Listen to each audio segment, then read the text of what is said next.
एक दिन शहर की सारी औरतें अचानक प्रेग्नेंट हो जाती हैं और उनके जन्म दिए हुए बच्चों में ऐसी पावर्स होती हैं कि वो लोगों के माइंड को कंट्रोल कर सकते हैं। अब उस शहर में आगे और क्या क्या घटनाएं होती हैं ये हम आज की इस एक्सप्लेनेशन में देखने वाले हैं। आज मैं जिस फिल्म को एक्सप्लेन करने वाला हूँ उसका नाम है विलेज ऑफ डैम। मूवी की शुरुआत एक टाउन को दिखाने से होती है जहाँ पर सभी लोग एक एनुअल फेस्टिवल को सेलिब्रेट करने आए हुए थे, पर तभी 10 बजने पर पूरे टाउन के सभी लोग अचानक बेहोश हो जाते हैं। थोड़ी देर बाद वहाँ पर शहर की लोकल पुलिस और कुछ साइंटिस्ट आते हैं ताकि वो उसके कारण का पता लगा सके। तभी एलन नाम का एक लोकल डॉक्टर भी वहाँ पर आता है जो उस टाइम टाउन से बाहर गया हुआ था। वहाँ एलन की मुलाकात सूजन नाम की एक साइंटिस्ट से होती है जो कि इन चीजों के बारे में पता लगाने यहाँ पर आई थी। तभी हम देखते हैं कि अचानक 4 बजते टाउन के सभी लोग वापस अपने आप जाग जाते हैं, जिसके बाद साइंटिस्ट और मिलिट्री के कुछ लोग टाउन को चेक करने के लिए वहाँ पर आते हैं, पर तब तक वहाँ सब कुछ नॉर्मल हो चुका था, इसलिए वो लोग वहाँ से वापस चले जाते हैं। अब इसके कुछ दिनों बाद हम देखते हैं कि उस टाउन में एक और अजीब घटना होती है कि टाउन की सारी औरतें एक साथ ही प्रेग्नेंट हो जाती हैं, जिसको देखकर सभी लोग बहुत ज्यादा घबरा जाते हैं। लेकिन तभी गवर्नमेंट उनको बोलती है कि वो सभी लोगों को सपोर्ट करेगी। फिर वहाँ पर सूजन सभी को बताती है कि जो भी औरत बच्चे को जन्म देना चाहती है उन सभी का ध्यान सरकार रखेगी। उन सभी को $3000 के साथ हर तरह की मेडिकल सुविधाएं दी जाएंगी। अब ये सभी बातें सुनकर टाउन की सारी औरतें बच्चों को जन्म देने के लिए तैयार हो जाती हैं। अब जैसे जैसे टाइम बीतता जाता है उन सभी प्रेग्नेंट औरतों के लिए प्री डिलीवरी क्लासेस रखी जाती है, और जब डिलीवरी का टाइम आता है तो एक एक करके वो औरतें 5 लड़कों और लड़कियों को जन्म देती हैं। लेकिन उनमें से एक औरत की बच्ची मरी भी पैदा होती है और सूजन उसकी डेड बॉडी को उठाकर अपने साथ अपने लैब में ले जाती है। अब जैसे जैसे वो बच्चे बड़े होते जा रहे थे तो उन बच्चों का दिमागी विकास नॉर्मल बच्चों से जल्दी हो रहा था। उनमें से कुछ बच्चे तो ऐसे थे जो 2-3 महीनों की उम्र में ही अपना नाम लिख लेते थे।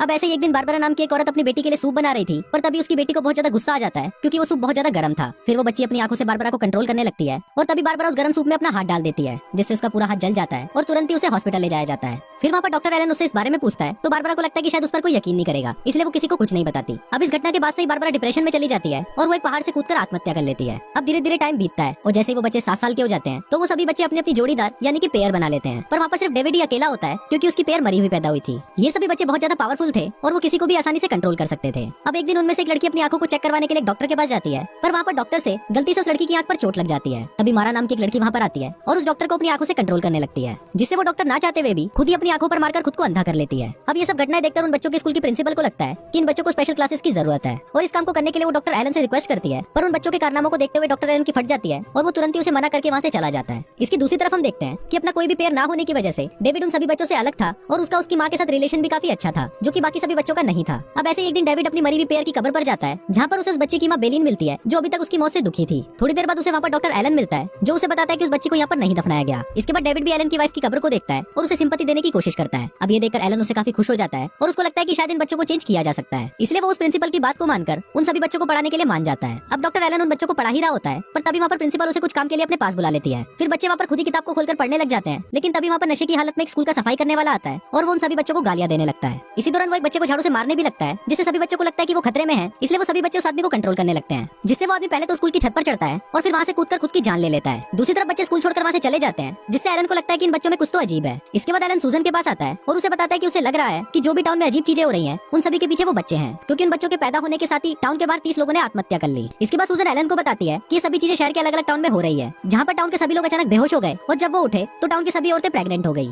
सूजन उसको ये भी बताती है कि वो सभी बच्चे एलियन है और इसको प्रूव करने के लिए वो एलन को अपने लैब में ले जाती है, जहाँ पर वो उस मरी हुई बच्ची को लेकर आई थी। फिर जब एलन उस बच्ची को देखता है तो वो शॉक्ड हो जाता है क्योंकि वो बच्ची बिल्कुल एलियन की तरह दिख रही थी। इसके बाद एलन अपने घर जाता है जहाँ पर उसकी बेटी मारा उसे धमकी देती है कि वो उसे उसके दोस्तों से अलग ना करे, और अगर उसने ऐसा किया तो चीजें बहुत ज्यादा बुरी हो सकती है। इसके साथ ही वो एलन को ये भी बताती है कि वो और उसके दोस्त पास ही बने एक शेल्टर में रहने जा रहे हैं और वो सभी मिलकर उस शेल्टर में रहने के लिए चले जाते हैं, पर वहाँ पर डेविड का मन उनके साथ जाने का नहीं था। डेविड की मॉम उसे रोकने की कोशिश भी करती है, पर डेविड फिर भी उनके साथ रहने चला जाता है। अब अगले दिन टाउन का एक आदमी अपनी बेटी को वहाँ पर लेने आता है और वो उसको अपने साथ ले जाने की कोशिश भी करता है, पर बाकी के बच्चे उसको अपनी पावर से कंट्रोल कर लेते हैं, जिस वजह से वो आदमी अपनी ही कार को एक पेट्रोल टैंक के अंदर घुसा देता है, जिससे वहाँ पर धमाका होता है और उस आदमी की वही मौत हो जाती है। दूसरी तरफ सूजन एलन को बता रही होती है कि सरकार ने इन एलियन के बच्चों को खत्म करने का प्लान बनाया है, इसलिए मिलिट्री इस काम को करने के लिए जल्दी ही इस टाउन में आने वाली है। अब ये सुनकर एलन को उन बच्चों पर तरस आने लगता है और वो उन बच्चों से बात करने के लिए उस शेल्टर में आ जाता है, पर वहाँ पर उन बच्चों से बात करने पर एलन को भी समझ आ जाता है कि अगर ये लोग जिंदा रहे तो पूरे टाउन पर जल्दी ही एक बहुत बड़ी मुसीबत आ जाएगी। अब ये सब सोचते वक्त एलन अपना ध्यान समुद्र की तरफ रखता है, जिससे कोई भी उसका माइंड पढ़ ना सके। अब अगले दिन जब मारा डेविड से बात कर रही होती है तभी एक आदमी आकर उन्हें बंदूक से मारने की कोशिश करता है, लेकिन तभी उसे ऐसा करते हुए कुछ बच्चे देख लेते हैं और वो उसे कंट्रोल कर उसकी खोपड़ी उड़वा देते हैं। अब उस आदमी की मौत की खबर सुनकर टाउन के सभी लोग भड़क गए थे